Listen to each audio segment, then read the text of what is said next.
Okay, so we're here at our digital roundtable. So for those, if it's your first time here, can you just put in the chat box, put a 1 to tell us that it's your first time here. If it's your first time here, just type 1 in the chat box. Oh, so everyone has, oh, okay. Hi Michael, welcome. Anlin, welcome. Elsie, welcome. Okay, so well, we're all here. So let me introduce what Digital Roundtable is about. So Digital Roundtable has been ongoing since the beginning of this year, even before MCO and our circuit breaker and all, right? So it has been in our same place, KL Gateway Mall, every Wednesday at 4 p.m. So we have built a small little community, right, of people who just want to share digital knowledge and learn from each other, those who want to learn and implement digital in their business. So it has been really great. It has been a great experience, great journey for a lot of us here. Barry was one of those that joined us, right, and spoke to Victor and you know, and he has a story to share today on how that whole digital journey, after taking that advice and just really implementing it, helped him to 2x his business revenues, right? So that's what Digital Roundtable aims to be. Today, while we start, we want everyone here. So if you're here today, I just want you all to introduce yourself in the chat box. So just give your name, your company name, do it all in one text, name, company name, what you do, who is your target audience, and how do you serve these people? Like, what's your unique selling point, right? So just type that, put in the chat box. We want to get to know you. This is a good time for you to network as well. So do participate, right? This is a good time for us to exchange contact and all, right? So yeah, you can do that now in the chat box. So while you're doing that, I just want to brief how this meeting works. Okay, so in this entire meeting, I would like all of us to share our ahas. So as an aha is a learning takeaway, something that hit you, something that hit your mind, and you think like this is a good point to take. So you just put aha, and then put what you learned. So you can put aha, I learned that, right? So why we want to do that? As you share your ahas, it helps you to internalize what you learn. It also helps other people to catch on points that they might not have caught, right? So sharing your ahas and being participative in this chat is very important to us, and it's really the foundation of our community here, right? So number 2 is to ask questions in the chat. So feel free to ask as many questions as you want in the chat box throughout the entire session, or the session is ongoing. Why? As you ask questions, we can more or less direct our content or address certain things that we might be able to add value to the audience even more, right? Sorry, what are the questions here, right? Introduce yourself. Okay, sorry. Name, company name, what do you do, who's your target audience, and what's your value? Okay, and the third part of today's session, so share your ahas, ask questions, and at the end there, we'll have a live Q&A. We'll answer all the questions that we haven't answered yet. So we'll do that at the end of the session, right? So yes, more people are still coming in. Okay, great.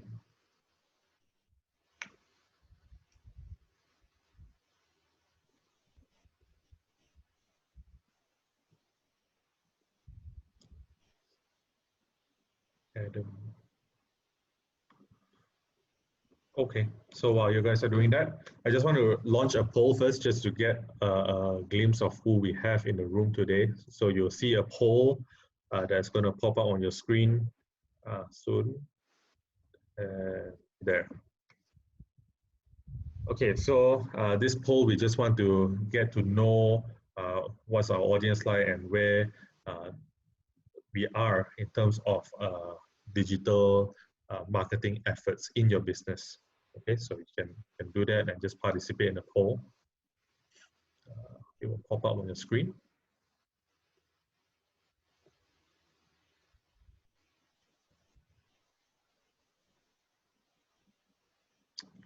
Okay.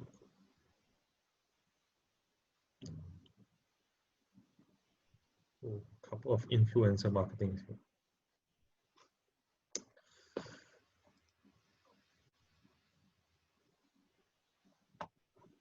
Okay, great.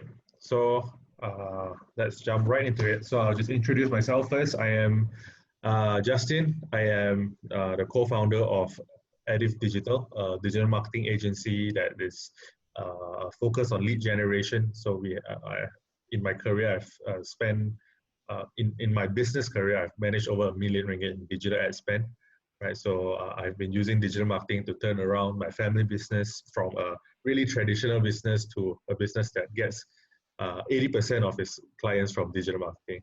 And of course, we have Victor, just join us. He's the CEO of Jobbie Nut Butter, Malaysia's #1 online peanut butter brand. Right, so he's very experienced in building and selling several digital businesses, both in Singapore and in Malaysia. So in terms of digital marketing or even digitalization of your business, he is someone who has a lot of insights to share on that. He's most recently involved with the scaling of the startup 99.co in Singapore, which recently merged with iProperty. So that's Victor, our other roundtable host.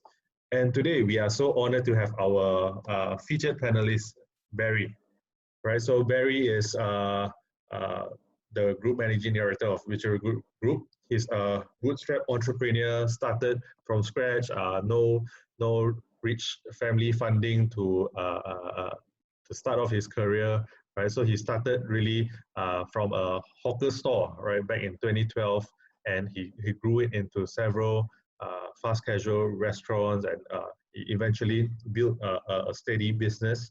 And he also launched an entrepreneurship school called Witcharut Academy, which he wants to dedicate to help people monetize their business and monetize their craft online. So in Singapore, his restaurant is known as JJ Thai, right? So it started from his grandparents' recipes, which they left it alone for, it was a small business back then, so they left it alone for 21 years, still. He restarted it as JJ Thai Cuisine and really grew it into multiple outlets. So what happened during this lockdown circuit breaker in Singapore, it was really affected revenue-wise, and he took on Victor's advice. It's Victor's friend, right? So he took on Victor's advice and said, "Okay, let's go digital. Let's go full force." And he took massive action, and he managed to double his revenues from his normal revenue. So this is really a story of bringing something as traditional as a restaurant, right, to go online. So it is possible, and I'm looking forward to hear his story. So as we start off, I just want to remind everyone, we always start off with this: digital marketing is not a channel. What we really believe is an entire business model shift, a mindset shift. So without further ado, I pass to Victor, who will be facilitating the interview with Barry today. So Victor. All right, thanks, Justin. สวัสดีครับ Barry สวัสดีครับ Right, สบายดีไหม สบายดีมาก Well, for those who don't know, Barry is actually half Thai, I guess. So yes, Thai. I don't know how many percent. Yeah, but yeah. Excellent. Thanks for spending time to us today. Right. I guess because even for Malaysia, our lockdown has just been eased this week. So usually we will have a larger audience, but I guess most of the other industries have started work today. Now, can you maybe just start off a little bit? If you can describe us the situation that you were in, before the lockdown in Singapore, in terms of your business, and then what was the future prospects back then. You know, if it was in the dire strait, how it was. I'm sure a lot of people, even within this group, will probably share the same sentiments. But it's good to hear from your end how that situation was before this turnaround. Yeah. First thing first, I thank Victor and Justin for inviting me. I think it's such an honor and privilege to be able to share with many other people on how my digitalization journey can actually help my business. So talking about the COVID-19, right? My business, I started off in 2012. So it's already about 9 years in the market. Okay, long time. So before that, I think I was lucky enough that I got a relatively good real estate. So somehow I think in terms of the business, when we first opened, there are already revenues and already people coming in. Yeah. Then subsequently, up to about 2019, we realized that we are actually succumbed in a situation where US and China has their trade war. So that actually impacted my suppliers and the manufacturer. So usually the trend is that they will be affected first. Then 1 year later, the retails will feel it. Yeah. Right. So I was really just past that 1 year, right? I could feel that the impact on businesses, retails, brick and mortar, F&Bs, generally, I think we are affected about 10 to 15% on a top line reduction. So that part already kind of put a strain in the margin for F&Bs and retails. And of course, the e-commerce boom and everything, retails are really affected along the way. I feel that this is something of a concern really, but not to the extent that we realize that the COVID virus actually hit us. That was really, I think, a wake-up call.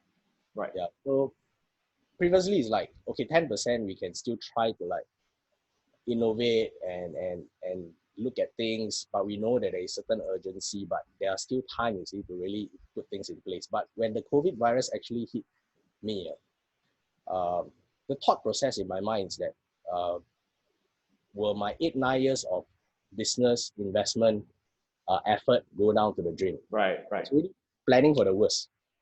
Yeah. Then the struggle on the ground is really, really very, very real. And I'm actually out there trying to look for a lot of resources, a lot of people who can literally help, give advice and all. And that's how I was connected by Joanne and Kenny through our cell group. And then we were introduced to Victor. And Victor gave me very good advice over the phone. And I really feel very grateful, gratitude. And thank you, Victor, that actually some small advice that you give me really have great impacts in my business. We're happy to hear that actually, because that's the whole reason me and Justin why we do all this every single week itself. So it's actually very good that it's sort of translated into business results for you. But I just want to go a little bit on clarify a little bit those impact that you see, you know, that 10-15%. This you're referring before the lockdown in Singapore, right? Yeah. In your case, it's called the circuit breaker, CB. Yes. So in fact, if you see, you asked me about the question about the future, right? Because this pandemic and this struggle is real on the ground. The future of businesses, I feel that if you are in the trend of the fiscal policy, that means you ride on a trend of having scalability and sustainability. I think you're in business. So it's like a river flowing down. Like if you go upwards, it's going to be really hard, really tough to go against it. But the moment you turn around and you let the river take you through, I think generally it's much easier. So being in trend, it's actually something that many of us have to really think about. And I think in the future, if we put ourselves in trend with fiscal policy, the trend of digitalization, technology, I think we will have good competitive edge in terms of the business opportunity, be it brick and mortar and F&B. Right. I want to touch back a little bit on the time, the hard times that you mentioned, where you see falling revenues. How bad was it? Like, you said 10 to 15% revenues. As we all know, F&B have very high operating costs, especially in Singapore, where you've got crazy rentals compared to Malaysia here, right? So what was that situation? And then when you know that the circuit breaker was announced, I'm sure you see falling foot traffic, right? Yeah. How can you give us more insight into that? Then the audience here can also appreciate what you're going through and something that's not unique to them. Yeah. Because they might think right now that, oh, of course, Barry's got a good location. Sure, he's still got traffic. It's only after the circuit breaker hits then obviously, he's already got a loyal base of customer. But I know that isn't the case. However, I think if you can share that with the audience, what was that worry that you had, those challenges during that time, and how bad it is? Yeah. I think I was, in fact, when the COVID virus hit us, I was really preparing in preparations for contingency plan. And to the extent that I really ring-fenced the limited assets that I have. I already planned for the worst, you see. So for me, it's really, you see, you must understand that because for revenues to come down about 40 to 70%, it's literally, there's nothing much you can do, you understand? It's like, wow, it's so drastic. And with the limited time and the uncertainties, and it's not just being able to like now attract the customers, but you must also be able to like connect to the customers and be able to like outreach to them and say, hi, I'm here and all. So there are a lot of things that go through my mind, and the struggle is really hard to explain. It's really planning for the worst that will ever come. Were you sort of really planning to close down perhaps the entire business? Of course, this goes through my mind. If I say I'm that 200% positive guy, right? Yeah. That struggle is really very scary. I'm already, I have to put on a very strong front to face the family, to face my employees. But at the same time, in me, right, it's a lonely struggle. You can only like look into yourself in the mirror and you ask yourself, you say, for the past 8-9 years of business, have I not tried hard enough? Have I not plowed my hard work and all I have into the business? And then you start asking, actually, in fact, I asked God, I say, is it really fair for me? I mean, a lot of entrepreneurs, I think, can appeal to this is we plow everything, our resources, our effort, and all. And sometimes when we hit that pandemic, or ups and downs of business, we tend to ask these kind of things. And then really it's sometimes you really feel that when you are in that situation, right, you could have done better. Right. Right. So something really struck me. It's this pandemic, it don't give you a choice. It's like, it's either you go online or you're out. No choice. Okay. Yeah, really no choice. So I was in a way kind of like forced to go online and to really struggle my way through and to figure out really now this is the only solution. This is the only way you can outreach to the customers. And that was really something that I say, I give it a last try. Right.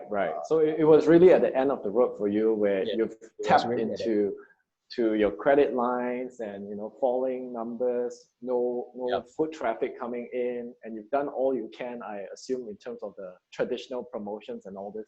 And this was really the last goal, right? Yeah. Okay. Exactly. Interesting. Well, so you're basically attributing that your last effort was the one that turned around everything. Would it be correct to say so? My last effort, actually there are a lot of things that are happening at the same time. Yeah. So I think one very big advantage, it's really going online. Okay. Yeah, it's really going online. So the time I was really struggling with, you know, renters. You have to pay the rents. You have to pay for the utilities and the personal income tax, the company income tax, bills, loans, installment, and stuff like that. It's really very difficult, and it's very tough. So I have to be like in a multiple location at one time, multitasking, and really, I think that I should have started online marketing and branding a long time before, because I think the future lies in the opportunity for people. Like, for example, you see YouTube, right? You see influencers, they come about and suddenly they become like overnight superstars. And because they leverage on the technology of going online, social media and Much stuff. faster earlier. Yeah. And in the past, I think for F&B, we are also considered a real estate business, because if you have a good real estate, you can naturally get a crowd. But these days, I think because of the competition, right, it's not so relevant really. And online, as long as somebody is better than you online, they will take a chunk of customers away. So the prime location is good if you have money and you can plow that high rental space and start your business and all. But if you want to take a safer approach, I think the attention is how you capture the online market. Right. And so basically generate that demand for them to come to you rather you being in their vicinity, right? Yes.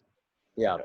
So for me in particular, that time I really tell myself, I say, I have an online brand, but I don't have a personal brand. So the thing is, online people know what you have been doing, but personal brand tells people why you are doing it. But regardless, you still have to go online and you still have to let people know what are the services you provide and why you are doing this. Okay, cool. Yeah, cool. So, you know, a lot of other businesses right now, especially those which are alike, like you're not necessarily in F&B, but in the retail space, you know, with physical outlets and you've got manpower and all this ongoing cost that's continually running despite whether you have business or not, right? I think they'll be actually very interested to know, when you mentioned online, can you detail out as informative as possible to the audience? Is like, what kind of steps did you actually took to get yourself online? You know, because to a lot of people, it's like, oh, of course, they just get into Foodpanda, GrabFood, that's online, right? So what were the actual steps that you have taken that actually saw results from your end? And hopefully they can be applied to other businesses that are listening to. Yeah, okay. I start with this existing pandemic situation first. I think I would like to share with people that what you can do is actually focus on the 3 C's. One is cash flow. I think that one is really important. Second, it's about how you consolidate. And third is the online conversion, which I will touch about a little bit about how we can do conversion online and bring in sales online. So first, I think cash flow, we need to be very clear. We need to list down in specific what are our expenses and then what are those that are really important. Yeah, I mean, we last time in the past where we have like the business is running is still okay and all, we tend to pay like every bills, rental and stuff like that. But now I think particularly if you're in business and you feel that the cash flow is really a strain, look at what is really important. Those expenses that are really going to help your business on an operational perspective. Pay those first, like salary, electricity, water, stuff like that. You pay those first. Then whatever you can negotiate, like maybe rental, government payments, then you need to go and negotiate and ask for like deferment, or ask whether is there any way around certain repayment plans, and try to like save as much as possible so that you can sustain the business. Right. And that's what I feel. And for cash flow wise, I think right now, if the loan and financing, I think the interest rate is really low.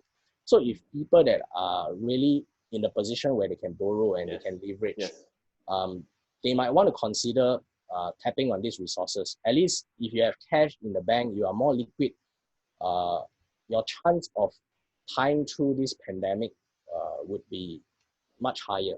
Yeah. And the next thing is really consolidate. I feel that if you have many outlets, try to consolidate and focus on those that are really profitable. Those that are not profitable, try your best to negotiate for temporary closure, rent-free, or if really cannot, you have to cut the bleeding. You sacrifice that security deposit and you really take the penalty and the deposit. Short-term pain. Yeah, sometimes because for entrepreneurs like myself, right, we plow in the capex, right, we sometimes get really emotional when it comes to closing of a particular outlet. But I think in terms of strategically, if you want to make a decision, right, this is a very sound decision any entrepreneur would make or can make. Like for example, I give you an example. I have a outlet at Vivo City. Right. Vivo City in Singapore, right?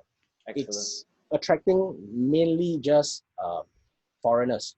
So we have tourists and stuff like that. That place is really viable and we really reap a lot of top line, a lot of profit from that store. But once this COVID virus actually hit, really our profit margin, it goes down to maybe about 80-90%. Wow. Yeah, it's really bad. It starts 40%, 60%, and then as the measure goes, get tighter and tighter, it really goes down. So the decision is really, you can, that time you can, I can ask myself, I say, okay, this store have been serving me for quite well, 3 years. It's because of this hit, but with the tourists coming back, I potentially could also go back relatively quickly with the revenue, right? But the question is, when will the tourists come back? No one How long knows. will it last? Yeah. So if you do that math, right, it's quite easy to make a decision to say, okay, we put a stop to that store. So that was really what I did. I closed down my other outlets, and then I focused just on one, which is my flagship store. Consolidate, bring the manpower together, the resources together. And for the two particular stores, I managed to negotiate with good landlords. Supporting. They allow me to close the stores temporarily and then not charging me rent. So that part I really save up and I cut the bleed straight away. Then I focus on the store that are really the main outlet. I'm now able to put all my resources, all my energy, all my focus into this one particular outlet. And I focus on the online perspective of how I actually gather customers in, how I can value stack certain products. So that was what I did. And if you are one outlet owner in particular, and if let's say you're the outlet cannot make money, focus on online. I mean, you're still at home, you still can sell your products. Try your best to look for products that you really can just sell online and just go out and try to do things. If you can bleed less, it's still better than not having any income stream. So I think consolidation is a vital decision to make at this juncture. Third is really the conversion online. So if you go online, right, a lot of times last time in the past, right, how I do my marketing is I plug from the air. I say, okay, now this marketing, this is the thing I want to sell, right? I think my budget is like that, and I just plow in, and I got no clue. It's like so easy. You just put boost ads, and you publicize the ads, and there, okay, and then you just sit back and wait. So that was how I did marketing. But you know, as humans, right, sometimes we are not experienced in that field, right?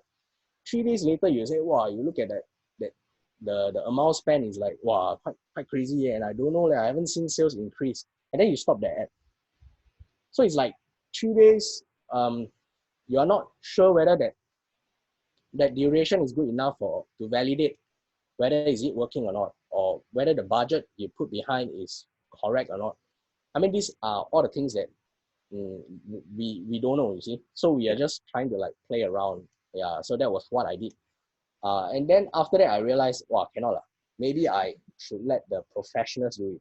So that was when I really engaged professionals, marketing agencies to do it for me. Yep. And I paid them 2,000 to 3,000 a month to do ads, social media ads and all. Then for 1-2 years, I realized that all the ads are only just passive ads. Yeah, it doesn't really convert. So I'm really disappointed and I'm really sad lah. Then I say, okay, no more marketing for me. I stop. I'm gonna handle it myself. Yeah. So that was what I did. Yeah, but in the end, it didn't turn out well also lah, because I also don't have the experience and all. Not until I spoke to Victor and we managed to do some marketing and really convert certain sales. Yeah, so these are the 3 C's I want to share with you all. And of course, right now, I think I share with people the 3 C's, right? It's quite, I mean, you can try to understand and you can try to relate to it, but it all boils down to your mindset.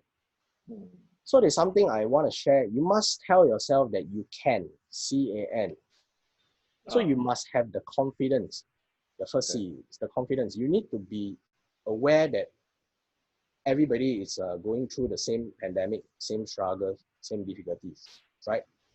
So you need to be sure and confident that you are good enough. You don't doubt yourself. So don't beat yourself up and say, wow, I've done bad in the past. Now that it resulted in this situation, I could have done this thing better, or I could have saved up, or I could have. So I think don't do that. So have confidence. Like for me, I was lack confidence just a few months back. Really, I know the struggle is real. In fact, I'm telling you, like, you need to have confidence, right? I was a victim. I go through that stage where I really totally lost my self-esteem, totally lost my confidence. I was struggling how to not drown myself and continue to survive the business. But one thing I realized is that it is really important to be in committee. You have to be with people that are really positive, people that are really there to help you. Oh, you mean a community? Yeah. Sorry? You mean community, right? Community. Yes, community. Okay. Yeah. So I was lucky and thankful that I was with a bunch of a very good family. I mean, my cell members. And then when I have that struggle, really, sometimes I just ask them for advice and feedback. They are more objective on me than myself. Of course, yeah. Yeah, so they give me the advice. I mean, a lot of times I share with you that what are the things that I try to do to my business to shift my business from offline to online, right? Sometimes we must understand that we are also human. There are a lot of things that we can control, but there are also some things that we really cannot control.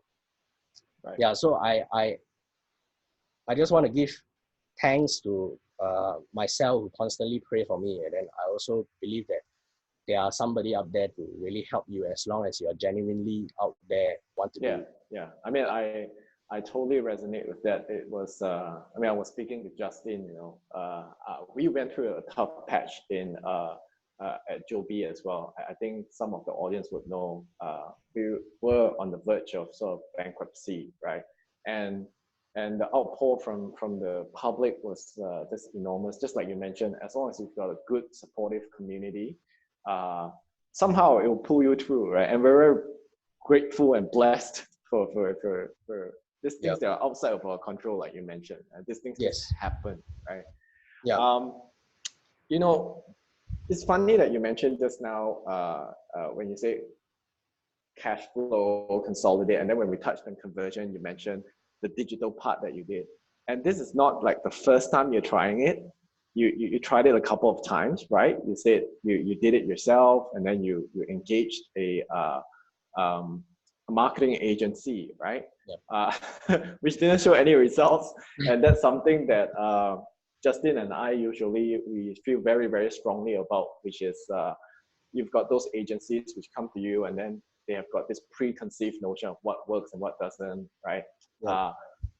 what was it that was different this time round when you did it, and which produced results that even the agency that you paid thousands of dollars per month could not replicate? Yeah, if you can share with the audience, because I'm sure right now a lot of those business owners, they are doing exactly what you do. They're trying online, and then after they don't see any results, they are, oh, you know, I'm not going to touch this anymore, or they engage some people right now, which may not be the best sort of solution for them, because all these digital providers are all swamped with requests for work.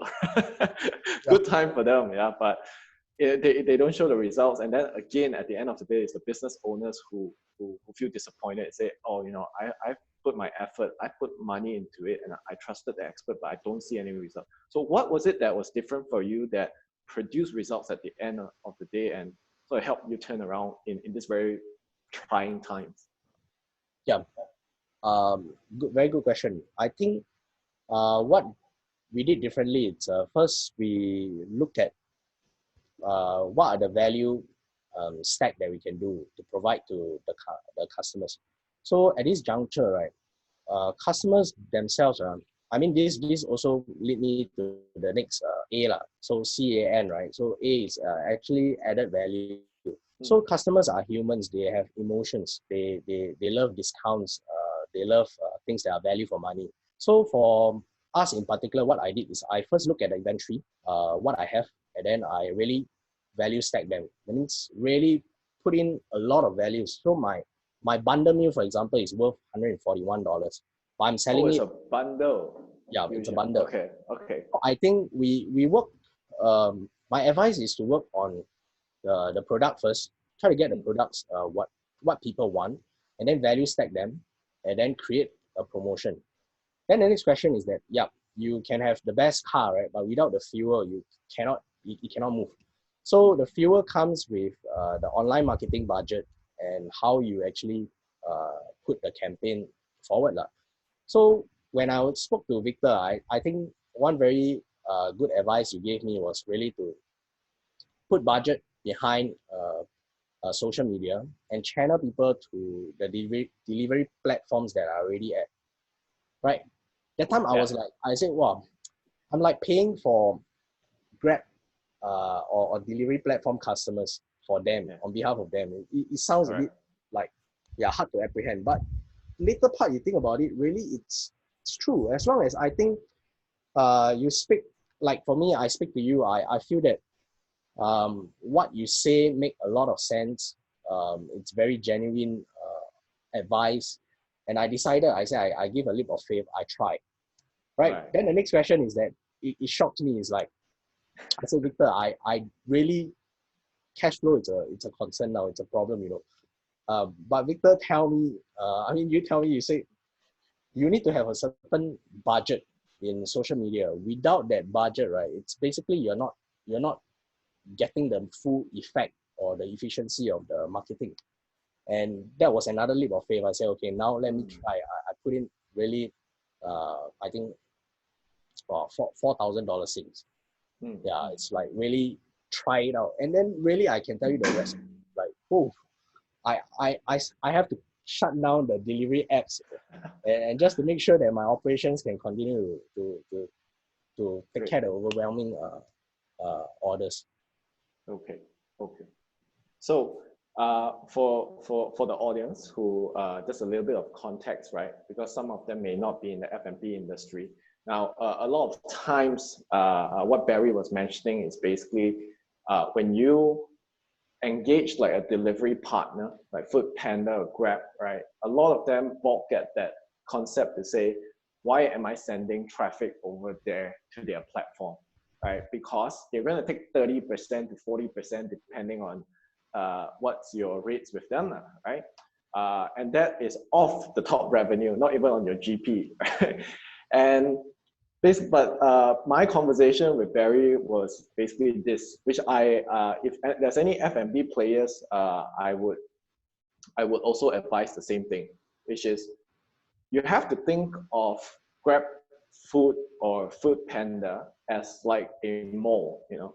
Obviously, they're going to bring in traffic, you are just taking a space in that mall of Food Panda and GrabFood.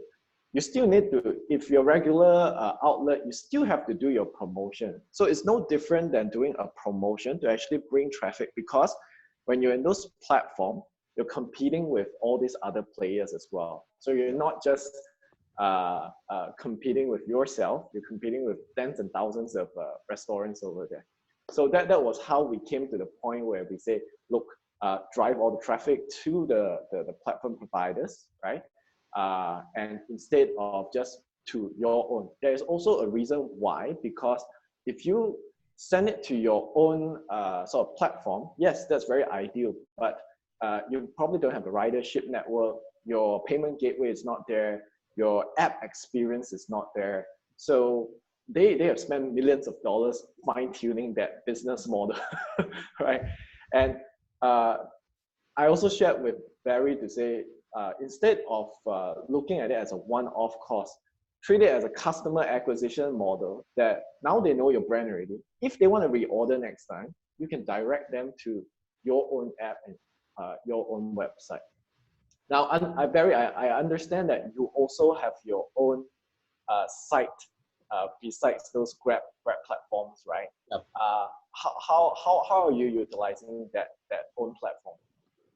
Okay, yeah. In fact, for websites, right, like this one in particular, I also did not engage programmers to do it my own. Okay. I in fact look for vendors that are already out there to help me. So this was also one of the websites that is actually under GET. Yeah, so they already have these websites ready. They have the infrastructure of taking online orders. They have the payment gateway already and stuff like that. So I sat down and I spoke to them. I say, okay, let me talk to you on how we can like collaborate and how we can like do this together. Yeah, and that was exactly what it did. And they charged me way lesser commission as compared to like GrabFood and Food Panda delivery. Right. Okay. Yeah. So I think it's important that as we are trying to digitalize our business, we don't reinvent the wheel. If we start doing our websites, then we have to meddle with, I think, errors, the user interface, the payment gateway, or even confidence of the customers. Like if they want to pay using a credit card and if they don't know who you are, or if your website is not credentialed enough, then it affects a lot of operational flow situation. So I would prefer that we look for things that are already out there and then try to just onboard yourself first. That's priority. Then once you're like big enough and you have that scale, then you start building some things on a small project on your own. So there are pros and cons. I mean, putting yourself online for your own website and leveraging on the websites or the platform that is already available. You mentioned just now about looking at your value stack, correct? So this is a good point for my follow-up question, which is we always maintain that digital is an entirely different business model. So when we talk about operations and business model, when you are shifting your focus online, right? Is digital, this digital-centric model much more different from offline? Like, did you need to tweak, like example, your costing of your product, your menu, perhaps your marketing message, your ingredients, or did you just leave it as it is and then you just move online? No, I think definitely there must be a certain tweak. So in the past, my perspective is really we focus on our brick and mortar retail business, and the online is to value add. Whatever social media marketing, whatever advertisement campaigns is to value add the brick and mortar business. But however, over time, especially now in this situation, I feel that it should be the other way around. So your main core focus and attention should be on online marketing and on online position. Then your store, right? Like for me in particular, right now, if you can see my websites and all, there are some things that we turn off. We don't sell. Yes. So we streamline the process and we just want to focus on the value stack. So right now, I think in terms of bundle meal is like 95% of our sales are from there. Wow. Okay. So we really moved the whole entire brick and mortar operations, the staff, um, um, the mental capacity, and all the resources we channel towards the online marketing that we want to do. Right. And I think that play out really well because a lot of times you can be seeing people like having a lot of queues, jam-packed, Yes. people waiting at the restaurant, but it's because, not because they have that volume, is, yeah, true, they have that volume, but it's because the operations doesn't allow them to serve the overwhelming response and the volume. So it's very important that we first plan online what we want to do, and then we look at our process in terms of the operations, in terms of the resources, Right. and then we work that to our online campaign. So basically you work backwards, having the digital message or the promo first, and then you say, okay, how do I actually have a cost structure that can support this promo, right? Not the other way around, like I'm trying to push this, say, crab pao rice, and then how am I going to give a 50% discount? If that's the case, like you mentioned this bundle deal that's most of your sales, right? I think that was quite interesting because a lot actually focus on the single serve meals when they moved into. Was this a conscious decision to say that, look, the bundle is not anybody focusing on, and the margins are higher here. Hence, I want to put more attention on this family kind of meals instead. Yeah, I think for putting yourself online, first, there are one thing that we need to really assess. It's really what is the present situation and what is the trend. So for us now, in fact, Singapore, we call it the circuit breaker. That means you stay indoors, you don't go out, you just go out and do your necessity shopping and all, that's it. So a lot of people are at home. So we identify the fact that people need to commune, people need to eat and people need to have conversations and they want to spend good time with family. Therefore, we came out with the bundle meal. But of course, having said, right, bundle meal usually is quite expensive. Yes. I mean, if you put the a la carte and everything together, right, it's like, wow, it's so expensive. And that time, the decision of the company was really, we do not really want to focus on profit. We just want to focus on cash flow. So we set the bundle meal, but in order for the bundle meal to work, we need to have volume. Right. So we really, really focus just on three options for bundle meal, and we just drive the traffic to this. And then once we have that volume, right, we then now say, okay, we have the cash flow, and then we have that. We now talk to suppliers, and we now talk to people to help us.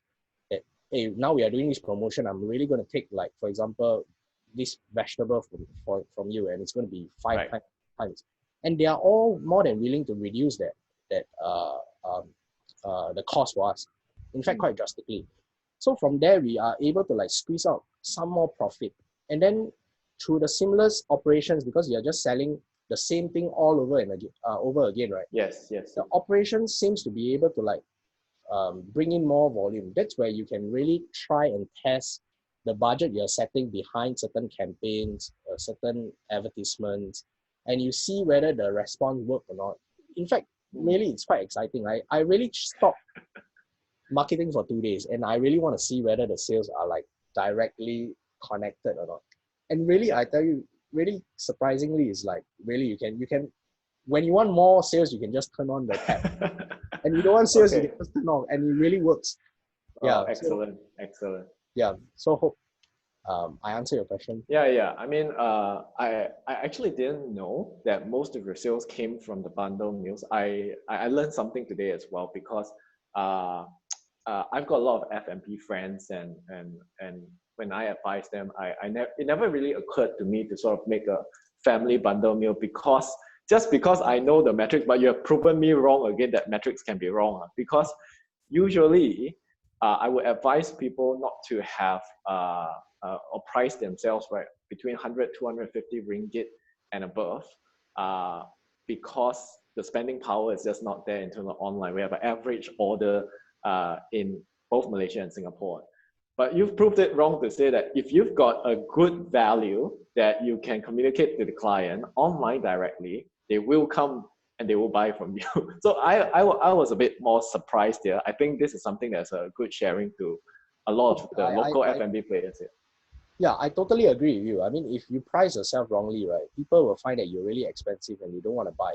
But in particular, I think bundle meals, that's why we put the number of packs there, like 5 to 6 packs and all. And if you can see that the price, let's say, for example, our bundle meal is like $69.90, right? $70. If for 6 packs, right, if you divide across, right, it's like about $10, $11 per person. So that becomes like, hey, it's really cheap. I mean, one person, if I want to get like Food Panda or Grab Food, it's probably going to cost me like close to $20 in Singapore. But now if bundle, we get to like eat and share together, and then a lot of variety. Yeah. It's good. It's good for not only the consumer but yourself too, in terms of your margins. I think it's how you craft your online campaigns also. Like for me, I use the framework of SHARP. So the S is really simple. Like you need to make sure that it's so simple, so clear for people to understand. Save how much percent on this, price like this, slash save how much, this is the existing price, what you get. So we'd be very clear on our values, be very clear on what are we trying to offer to the market. Because I think for consumers, it's just 3 seconds. They will make a decision whether you want to buy or not. So it's important to capture them that 3 seconds once they see your ads, and it attracts them to take the first action. Yeah, so I think that's really important. Nice. Very good, very good. Very in line with a lot of things that we've shared in the past during the previous sessions, which you were not in, but it's all right. But I'm actually very happy to hear that some of the concepts that we shared in the previous ones are actually quite applicable and practicable in real world scenarios. Okay, so maybe my last question, more specific to the F&B and retail players, right? So I guess right now you have the decision to sort of, because you're controlling the marketing dollars, right? So you have that choice of pushing to platforms, you know, your partner platforms, or your own site. Is there a preference at this point in time, after what you've been through, on whether do you want to push it more to your own site or your partner's site? This is a very good point. It goes back down to my last N, right? CAN, right? So N, it's navigate. So at this point in time, you need to be very clear with your short-term goals, right? Last time we used to say, okay, for bosses, we don't have to really know how to handle certain equipments or be good at certain technical skills, but we need to be very clear of our vision, our long-term goal and objectives as a boss. But now I think that we should focus more into our short-term goals. Like this particular juncture, are we focusing on building a customer database, or are we focusing on letting people know us, or are we focusing on profit, or are we focusing on cash flow? I think it's really important. So if let's say right now the priority is focusing on cash flow, then it makes absolute sense really to just ramp up, put marketing dollars and channel customers to the platforms that we are on board. Right, like Grab Food, Food Panda. I think it's no-brainer. You don't have to like think that the customer goes to them, but actually the sales is what you are really main concern. Yeah, but if you want to do maybe you want to gather customers' data, you want a string of followings, then maybe perhaps putting marketing dollars and channeling customers to your own website will be better. Yeah, so it really depends right now at this juncture, what is the objective, your short-term goals are, and then you work towards it. Okay, I think that's a very, very good answer. You know, I was expecting actually one way or the other, but I think you're right. You know, evaluate the objective and then decide which one is best to achieve that objective. Right? Cool.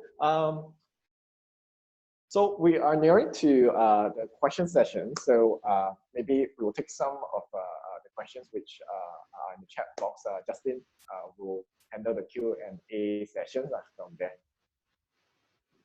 Okay, so thank you, Barry, for sharing your insights on this your business right during this season. So to our audience now, you can put in your questions. There are some questions that already came in, so that's great. I'll just wait for more questions to come in, but I just want to kick off with my first question, my question to you. Just now, Victor was asking, like, what did you do differently that that a professional digital agency could not replicate? I mean, you were spending quite an amount, right? You told me it's like $3,000 to $5,000 a month.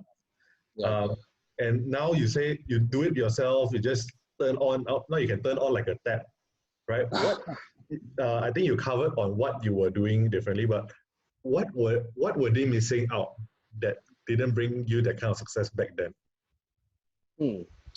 I think for digital marketing agencies, right, focusing on really the KPI and the conversion is really important. Because I think a lot of times when it comes to marketing agencies, sometimes my own experience is they are not even clear whether are they doing like a branding positioning for us, or are they really doing marketing that converts.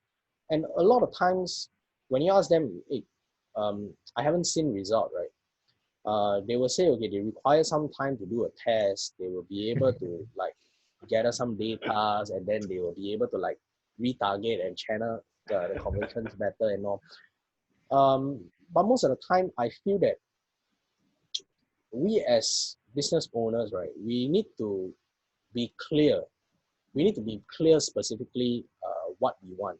Like $1 you put in, how much you want to generate. This one is the priority. You need to be clear first. Then after that, you talk to the digital marketing agencies and you give them specific objectives, like what I want as a business owner, what I want to achieve, and be really clear about it. And then next is don't be afraid to ask whether can this work or not. Yeah. I think when I speak to Victor, I was like really fascinated. I was like asking, I said, are you literally sure that by putting in this money, you can really get back like it's like almost 100%? And Victor was like, so, I mean, he don't even spare 2 minutes or two seconds to think. He was like, he just tell me, he said, okay, Barry, you must trust me. You put in certain budget and definitely you will see certain results. That's absolutely like for sure. I'm like, wow, I have never heard any marketers telling me that, you know, nobody is like, every time I ask is, nothing is guaranteed. You know, it's like, you have to see, you have to try it first. So it was the first time I hear from Victor. That's why I think it gives me a lot of confidence, and the conviction is like, really, it's like, wow, so real. And I really go and try it, and really it works. So it's really amazing. Yeah, I think to share with everybody listening is that just a tip, which is if you're speaking to marketers, yeah, I mean, we can't be 100% sure, but at least 80% sure. And a good marketer will actually tell you, look, 80% I'm sure, the 20% is out of my hands, right? But based on the data, because everything is digital, so you've got average numbers and all these kind of things. And if they have worked in your particular industry, right, e-commerce, whatever, they can sort of project out with quite a big certainty. Basically, what I was doing in Barry is not just because I have this blind faith, but I do know at each stage of a conversion in any industry, typically we will see 1%. So I took the worst case scenario projection. And when I worked the numbers backward to say, look, Barry, if we need to get 1 sale, you know, at 1%, let's work backward. 1 sale, 1%, you need 100 people looking at your website. 100.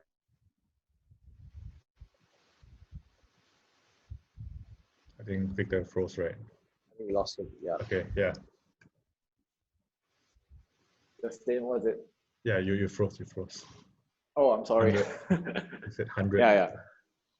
Yeah, so basically, I mean, I don't want to repeat myself on that fun. What I'm just trying to say is that for fairly good marketers, if they could at least project with 80% certainty what they are going to bring you, whether it's awareness, clicks, purchases, conversions, and all this.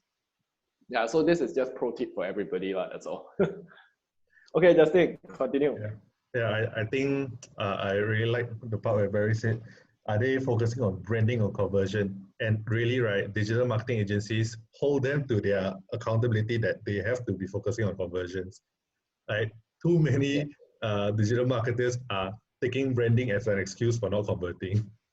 That's my personal experience. Yeah, so I think very true. As a business owner, you need to be clear about your own marketing. You need to be clear about what you want to do. Leave the technical part to the digital agency, but you, as a business owner, it's important to have your own direction as well. Yeah. So yeah, okay, that's cool. That's great. Let's move to the first question. Adam asks, do you reduce your staff headcount when you migrate to a more online market? Initially, I thought of putting them on unpaid leave. But after consolidating the employees to one outlet, one location, then with the overwhelming, I think, demands, now they are all employed. In fact, I have a lot of jobs for them to do. Yeah. You need to turn on the tap. Yeah, I every time I see them, like not so busy, I'll turn on. I'm going to turn on the tap. So now they're like used to it. I say, okay, are you ready for dinner crowd? Okay, let's do it. So I think scalability is there as well, really Yes. in your control. Yeah. Okay. Okay, I'm not sure which of us can answer this. There's this question by Brian. He was asking about a Singapore traditional artist selling frozen seafood on Facebook Live, and it went viral in Singapore and Malaysia. So it's more on Facebook Live selling. Yeah, how does it play in the whole F&B industry? What creates the viral environment element, and why something as raw as Facebook Live, just talking about frozen seafood, can go viral? This the old chap with the bandana one, right? Is it? I don't know. Yeah. I think so, because recently there's this old chap with the bandana and then talking some profanity words with the fish and all. Yes. You're right. Okay. Maybe I can answer this a little bit from my perspective, which is, I always mention that you have to adapt to the medium rather than the medium adapting to your message or your business, right? So I guess it is correct. We mentioned this in a few other roundtables before, that if you're on social media, you have to understand the psyche of, who is consuming that media at that point in time. So it is correct that if the more authentic it is, the more down to earth and more direct the whatever message that you're putting it across, it could be live, it could be ads, could be your general posting. People would expect that by default. So if they see something very polished online, immediately they know, okay, this does not belong to Facebook. This is not an organic content. But if it's authentic, and then the lighting's not very nice, and they say, hey, this could be something from my friend or something I can relate to. So I do agree that, and it's also something that we at Jobbie take very seriously. Just let me share with you, right? With our recent viral post, a lot of traditional business people actually came to ask us, why don't you have a PR spin on this, or a PR department? I'm saying I don't need to, because people are expecting us to have an authentic update and message, and they were asking, why do you have to write all this way long story? But to us, it's a brand identity, and it's a direct communication of our feelings to the consumer, right? We don't want to hide that. I mean, it's very easy for me to say, okay, come on, let's edit something formal and let's put a press release out there. Yep.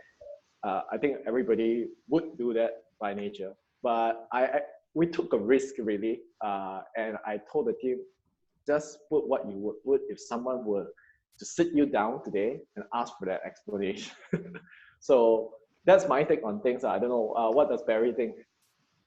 I think Facebook Live, it's really good tools lah. If you talk about paying, right, that one it's free. So Facebook Live is really something that everybody should start exploring. I particularly, slowly trying to put myself more into Facebook Live and all. And I feel that what Victor shared is really important. Focus on the TAP, which is one, the T is trying to be transparent as possible. Two, it's really the A, it's authentic. Try to be as authentic as possible. And then P is really you have to prove your worthiness and your trust. Once people trust you and you can be transparent and authentic about things that you are sharing, then people are more receptive to hearing from you. And I think the question about how to make it viral, right? It comes from different forms and ways. If you can see, like for example, YouTube videos, some of the YouTube videos is just prank videos, and you can see the views are like, wow, it's like crazy views. So we can come from a point of really entertainment, come from a point of really value adding in terms of knowledge sharing, or we can come from a point of really just sharing. Yeah, so you can adopt different style on going live, and if people like your content and it really brings them joy or value, I think generally people will start sharing. I actually have a bit of insight on Facebook Live, right? I actually researched a bit because one of my clients insisted we must do Facebook Live. For me, it's like, Facebook Live, really, you want to go that route, because it's not something you can pre-plan, right? It's live, right? But what and they actually did, they executed it. They had like 5-figure views, I would say. Wow. Like, you mean plan for 5-figure views? No, they got 5-figure views. Oh, excellent! Wow. Yeah. Okay. So one thing when I was researching this, I think main thing is number one, Facebook Live really breaks the algorithm. Facebook prioritizes live. Once you go live, notification comes out. Everyone says, "Hey, got live now. Make sure you watch it." People when people share it, it comes out first. But I think there's something about the human psychology when it's live. It's just more engaging. Just take a round table, for example. Every week these people sit here for 1.5 hours. If I send you a 1.5 hour video, you wouldn't watch it. Right? That's true. That's true. Yeah. Right? And we're just talking, but they do. There's something engaging about it, especially like even last time TV commercial, they have like TV sales and all. People just want to watch, people just want to interact. So I just think it makes a lot, to answer your question on why it can sell, right? I think it just makes a lot of sense. It's the entire funnel in one Facebook Live video. The awareness, because you break the algorithm, the whole interest and consideration stage, because you're engaging, you're talking, you're interacting. There you build a trust, and then suddenly they just take action because I need to do it now. I need to interact with you. And if you watch Facebook Live, I don't know if you do. I've been curious, I've been watching this, right? And they just like, it's going out now. Is they do live. Okay, that time sensitive kind of offer. Yeah, and then you just put a QR code, print out an A4 paper, you scan this now. Like, yeah. You just feel like even if you don't. Some don't even have a QR code. They just put an order. They say, screenshot this. This is your order slip. Exactly. So yeah, you just feel like you want to try. Like the novelty of it just wins, really. Right. Okay, we need to speak privately because I want to know how to sell peanut butter online. Yeah. Okay. Do we have other questions, Justin? Yes. There's one question here from Adam. Barry mentioned that he can gauge the sale by turning off and on and off the tap. Do you see this happening in the long term, or should you keep testing new strategies to sustain the traffic order? Okay. To answer that, I feel that we need to be really clear and specific. What are the campaigns for? Like for example, if let's say now it's around the corner and it's Mother's Day and you are doing a Mother's Day campaign, right? You may want to test out maybe 1 week before the Mother's Day, or even 2 weeks before the Mother's Day, because a lot of times people are like riding on the the seasonal or the occasion to do marketing. And you want to stand out, right? You need to capture the attention first. But right after this thing, it's over, right? You need to constantly put different marketing strategies. Like for example, Facebook, you have a carousel kind of a format where you can do advertisement. Or some advertisement is purely to drive traffic. Some is really to drive engagement, where you can have more likes and more comments. So really, you need to go and explore and figure out what are the campaigns or ads you are running, and then focus on the objectives and what are the conversions. Then you play around, right? You more or less will have that feel. You really understand, okay, now at this juncture, this is the marketing I'm doing, this is the objectives, and this is my conversion. Yeah, then the next moment you could be running some passive, like for example, refer to a friend, and you could potentially win $100 voucher. This kind of campaigns you can ongoing progressively run. So it really depends on what you want to do. Okay. I'll share from my end as well. Whether it's on behalf when I was consulting for clients or even at Jobbie, right? When you get a very good ad, like what Barry has right now in terms of conversions and all this, the general consensus, at least from the digital marketer's point, is that it will not continue. But how long it can continue, I don't know. For some people in a very uncontested space, that continuation could be 3 months, 6 months, just because nobody is advertising. There is a domain that is nobody even considers Facebook as a channel to market, right? So examples of this could be, if you're selling an engineering software, you're the only one who's advertising engineering software there, then you're the king. And no one's gonna come in and fight with your space, right? But if let's say you are in the F&B industry, you're experiencing good results now, inevitably, as your ads experience what we call fatigue, as in we see it many times, right, as a consumer. Your rates will actually go down, and your conversion rates or click-through rates, all this will actually go down, and then your cost will go up. It's just a matter of time, that's it. So to answer that question, the situation can be prolonged. For how long, we really don't know. Singapore is actually a bit tricky. So this is another tip for Barry. So it's very competitive in terms of the ads cost over there. The fact that he actually got some good results is actually very, very good already right now. In Malaysia though, ads cost is still below the average cost. If you have not, you better invest in it. The time won't be, that window of opportunity is really, really limited. I give max maybe a year or two more, and the ads cost will shoot up. It's the same thing like Google ads. Last time people don't believe in it. So those who went early, they grab all the low cost clicks and the customers first. By the time you want to enter, oh, I'm sorry, one click is $30, $50, $100, right? So that's my take on things. I've seen it happen in clients, and also for Jobbie ourselves as well. Justin? I think the simple answer for me is everything you have to test, right? In the digital world, the whole point of digital, the whole benefit of it is we can track and test everything. No matter how great it is working now, we should still test it. How I would say it is, we always need to disrupt ourselves. We always need to win ourselves first. As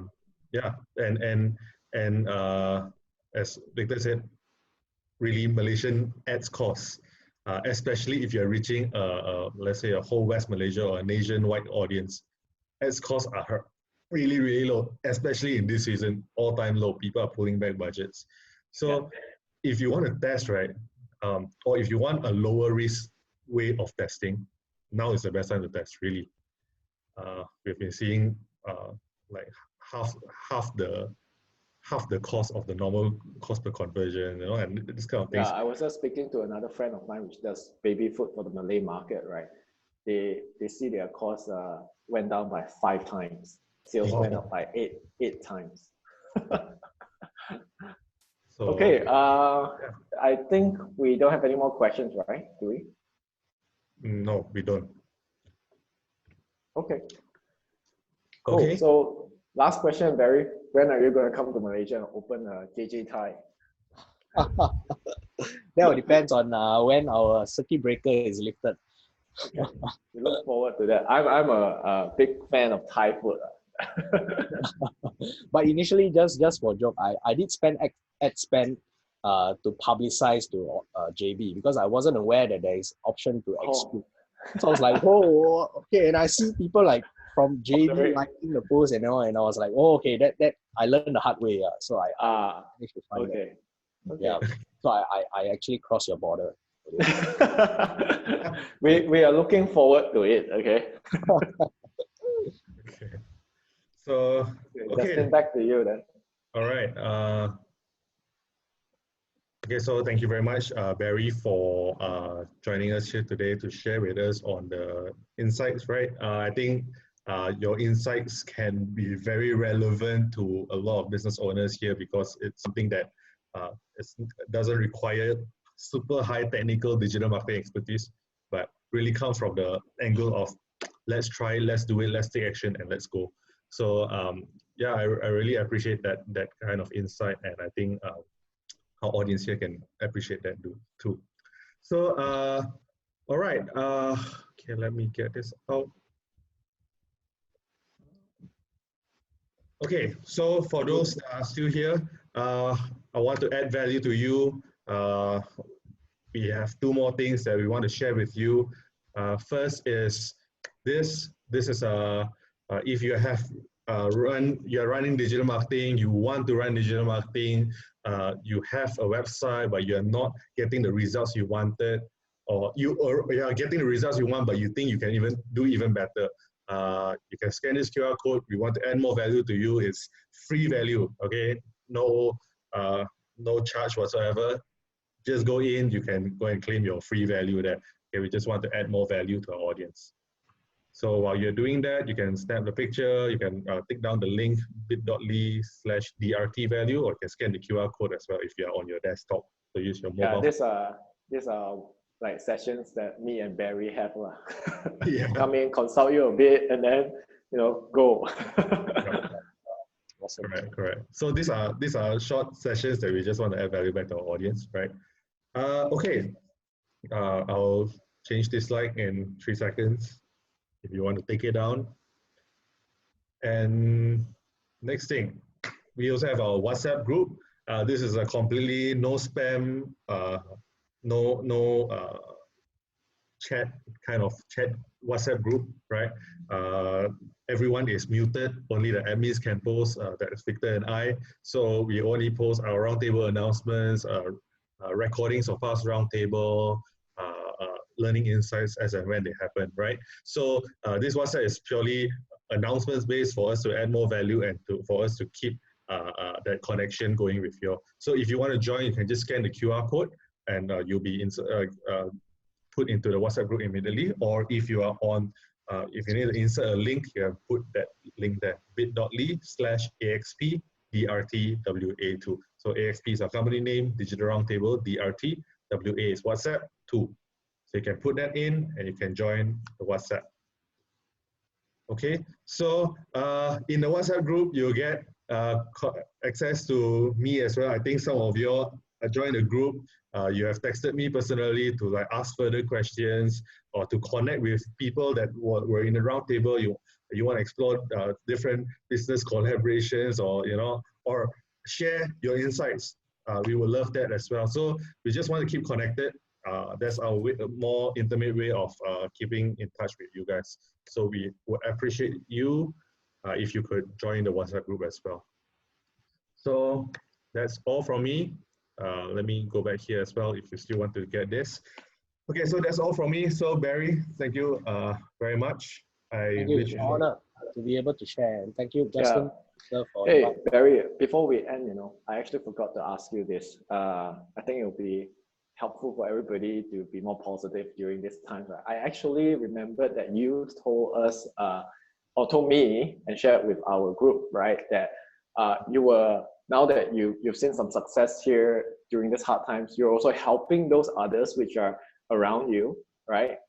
Can you share a little bit how you've done that, and then people in this sort of web conference here, and then also say, hey, if Barry can be in a trying time and help other people around, I can do the same as too. Yeah, thank you for that question, Victor. I think in this difficult time and situation, it's really a way to show our humanity. Because many times, I think when the economy is like going in a very rapid and fast manner, we tend to take all these things for granted, especially I think human relationship and stuff like that. And now that I'm in a privileged position, I'm really thankful, really grateful for people that are out there to help me. And the small success I see, I believe that if I can help more people by sharing with more people my struggles on the ground, and I can help them save their capex or even their business, I think that is something that is worth devoting my life for. And therefore, now I'm actually looking at selectively people that I can really work with, people that I can really help, businesses. Of course, the owners must be receptive and they are willing to change and all. I'll be more than glad to actually connect with them and see what I can help them and offer them. Okay, cool. We'll let you know if there's any requests coming in from our side. Thank you. Okay, so thank you so much, Barry, and thank you to the audience for giving time. We hope you've learned something, right? Join us next week, and then Justin, and if you sign up for the newsletters and all this, you receive notification on what we have in store for you next week. So stay safe, everybody. Justin? Okay, thank you everyone for joining. We'll see you next week. All right, thanks. Thank you, Bye-bye. Yep, see you.